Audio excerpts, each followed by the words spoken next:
నమస్తే welcome to our channel నేను మీ సిరి ఈ రోజు మనతో పాటు ఉన్నారు senior political analyst Durga Kumar గారు. నమస్కారం సార్. నమస్కారం మా సిరి, మన వీక్షకులు కూడా నమస్కారం. మీరు వినే ఉంటారు మెగా కృష్ణారెడ్డి.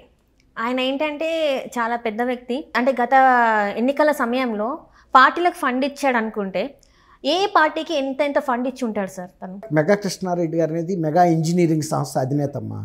ఆయన దాదాపు ఆయన పెరుగుదల అంటే ఎదుగుదల అంతా కూడా దాదాపు ఒక 1.5 దశాబ్దంన్నర కాలంలో వచ్చిన వ్యక్తి అయిన. అంతకుముందు ఈ మెగా ఇంజనీరింగ్ సంస్థ అనేది ఏం పెద్ద సంస్థ కాదు, గతంలో ఎక్కడ వినలేదు. ఈయన రెండు రాష్ట్ర ప్రభుత్వాలని రూల్ చేస్తున్నాడని చెప్పాలి, తెలంగాణ అండ్ ఆంధ్రప్రదేశ్. బహుశా మరి ఈయన తెలంగాణ ప్రాంతానికి చెందిన వ్యక్తి అని నేను అనుకుంటున్నాను, నల్గొండ జిల్లాకు చెందిన వ్యక్తి ఏమో అనుకుంటున్నాను.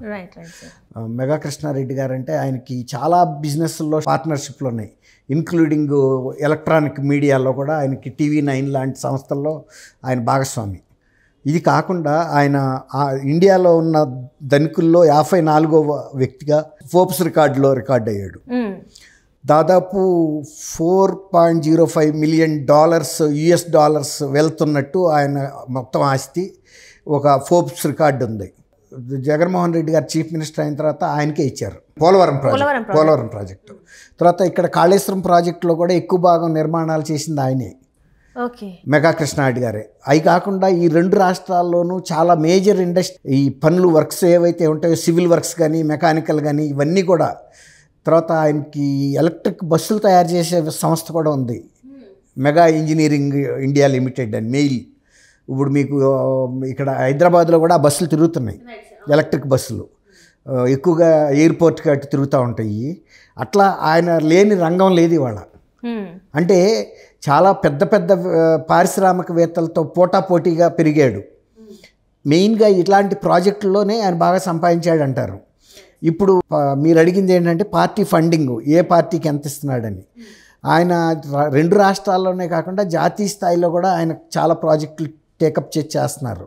అది ఆయా ప్రాజెక్టుల్లో ఈయనకి ఎంత మిగులుతుందనే దాన్ని బట్టి ఆయన దానికి ఇస్తాడు. ఇప్పుడు సపోజ్ తెలంగాణలో పనిచేస్తున్నాడు అనుకోండి, ఇక్కడ ఒక 8% అనేది ఒక నామ్గా పెట్టుకున్నట్టు చెప్తా ఉంటారు ఇంజనీరింగ్ అధికారులు. ప్రభుత్వ పెద్దలకి 8% ఇచ్చేయాలి.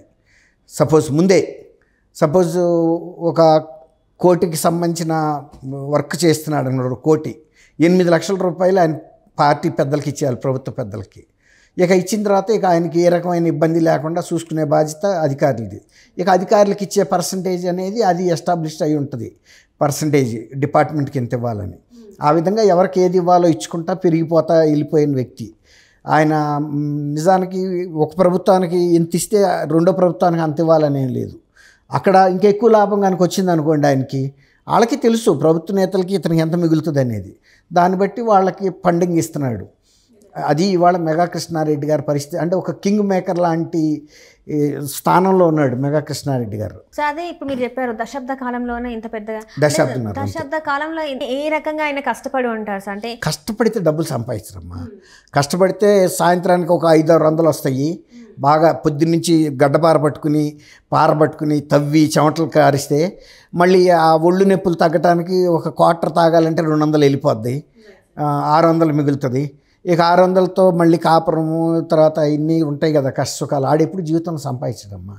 ఇప్పుడు నాలాగా తెల్లసొక్కా వేసుకుని పైన పైరువీలు చేసుకోగలిగితే గవర్నమెంట్లో సొక్కా నలగదు, కష్టపడక్కర్లేదు, వాళ్ళకి ఇవ్వాల్సింది వాళ్ళకి ఇచ్చేస్తుంటే వాళ్ళు కూడా ప్రాంప్ట్గా ఇచ్చేవాడికి ఇంకా వర్కులు ఇస్తారు.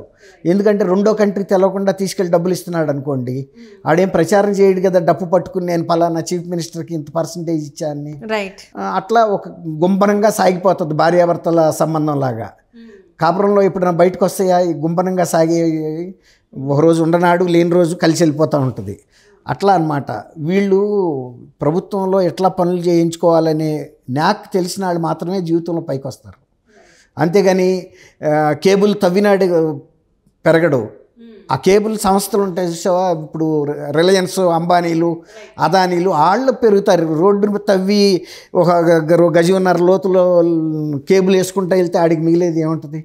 ఇట్లా ఇండస్ట్రియలిస్టులు గవర్నమెంట్లతో ఉండే సయోధ్యతో ఏ గవర్నమెంట్ వచ్చినా వాళ్ళు ఆ ఈక్వేషన్ మెయింటైన్ చేయగలరు. ఎందుకంటే వెళ్తారు, కలుస్తారు, వెళ్ళినప్పుడే ఫస్టే మాట్లాడుకుంటారు, ఏమంటే ఏదన్నా మనకి చూడండి, మనం కూడా మిమ్మల్ని చూసుకుంటాము అనే ఒక ఈక్వేషన్ ఏర్పడుతుంది. ఒక్కసారి చూసిన తర్వాత ఒక నది ఒరవడి పడింది అనుకోండి, ఆ ప్రవాహం అలా వెళ్ళిపోతుంది కదా, కొత్త మార్పు తీసుకోదు. కొంచెం మొదట్లో వెళ్ళేటప్పుడే మనం వే క్లియర్ చేయాలి ఒక నీళ్ళని, ఆ తర్వాత అదేదే కోసుకుంటా వెళ్ళిపోయి నీళ్లు ఒక కాలువలాగా ఏర్పడిపోతుంది. అట్లా పెరిగిన వ్యక్తి. అంటే ఆయన ప్రభుత్వంలో ఎట్లా పనిచేయాలి ఏంటి అనేది, ఆయన క్వాలిఫైడ్ టెక్నీషియన్, టెక్నోక్రాట్లు అందరూ సక్సెస్ అవ్వలేరు జీవితంలో సక్సెస్ అయ్యే ఫార్ములా కూడా తెలుసుకుని ఉండాలి. ప్రభుత్వాలతో మనం పెద్ద కాంట్రాక్ట్లు ఎట్లా పొందాలి, వాటిని ఎలా నిర్వహించాలి, తర్వాత నిర్వహించిన తర్వాత మళ్ళీ నెక్స్ట్ గవర్నమెంట్ అది మళ్ళీ కూడా వర్కులు మనకి ఎట్లా రిపీటెడ్గా వస్తూ ఉండాలనేది ఒక సిస్టమ్ని డెవలప్ చేసుకోవాలి. సో దీంట్లో మెగా కృష్ణారెడ్డి సక్సెస్ అయ్యారనేది అనుకోవాలి మనం. బాగా సక్సెస్ అవ్వబట్టుగా 2 రాష్ట్రాల్లో తిరుగులేని పేరు వచ్చింది ఆయనకి. ఏ పెద్ద కాంట్రాక్ట్ వచ్చినా మెగా కృష్ణారెడ్డి అనే చెప్పకుండానే తెలిసిపోద్ది. This project is taken by MEIL అని ఉంటుంది. అంటే మామూలు వాళ్ళకైతే అది తెలియదు మెగా కృష్ణారెడ్డి అని, అంటే మీ బోటి వాళ్ళకి నా బోటి వాళ్ళకైతే తెలుస్తుంది మెగా ఇంజనీరింగ్ ఇండియా లిమిటెడ్ అని. అట్లా అంటే ఇప్పుడు కాళేశ్వరం ప్రాజెక్ట్లో కూడా ఆయన అంటే ఇప్పుడు అవినీతి జరిగిందని అయితే వస్తుంది కదా సార్, సో ఆ అవినీతిలో ఈయనకి ఏమన్నా ఉందంటారా సార్? అవినీతి అంటే ఆయన ఆ ప్రాజెక్ట్ని నిర్మాణం చేశాడమ్మా. ఆ నిర్మాణం చేసినప్పుడు తనకు రావాల్సిన లాభం అయితే తనకు వస్తుంది కదా. నిర్మాణం చేసేటప్పుడు నాణ్యత పాటించాల్సిన విషయంలో ఆయన డబ్బులు, నువ్వు నాకు సూపర్వైజర్వి, నేను నీకు డబ్బులు ఇచ్చినప్పుడు నాణ్యత మీద నువ్వు డిమాండ్గా అడగలేవు కదా. నేను నాకు తోచినట్టు నేను కడతాను, మరి నీకు కూడా డబ్బులు ఇవ్వాలి, నీ పై ఆయనకి ఇవ్వాలి, ఆ పై ఆయనకి ఇవ్వాలి. అట్లా గవర్నమెంట్లో ఆయన డబ్బులు ఇచ్చుకుంటా వెళ్ళినప్పుడు కొంత నాణ్యత తగ్గుతుంది, అది సహజం. ఆ తగ్గినప్పుడు మెగా కృష్ణారెడ్డి గారు బాధ్యత అనేది నైతికంగా ఆయన బాధ్యత ఉండదు. టెక్నికల్గా ఒక్కోసారి ఏంటంటే ఒక ప్రాజెక్ట్ పూర్తయిన తర్వాత కూడా 3 ఏళ్ల పాటు మెయింటెనెన్స్ మీరు చేయాలి, 5 ఏళ్ల పాటు చేయాలని టెక్నికల్గా ఉంటాయి. ఇప్పుడు మొన్న మేడిగడ్డ డ్యామ్ కుంగిపోయింది.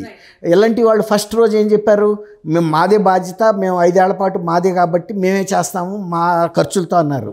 కానీ తీరా మళ్ళీ ఇప్పుడు ప్రభుత్వం మారి మన ఇరిగేషన్ మినిస్టర్ ఇతర మంత్రుల బృందం వెళ్ళినప్పుడు, 4 మంత్రులు ఆ బృందం వెళ్ళారు కదా, వెళ్ళినప్పుడు మళ్ళీ వాళ్ళు టోన్ మార్చేశారు.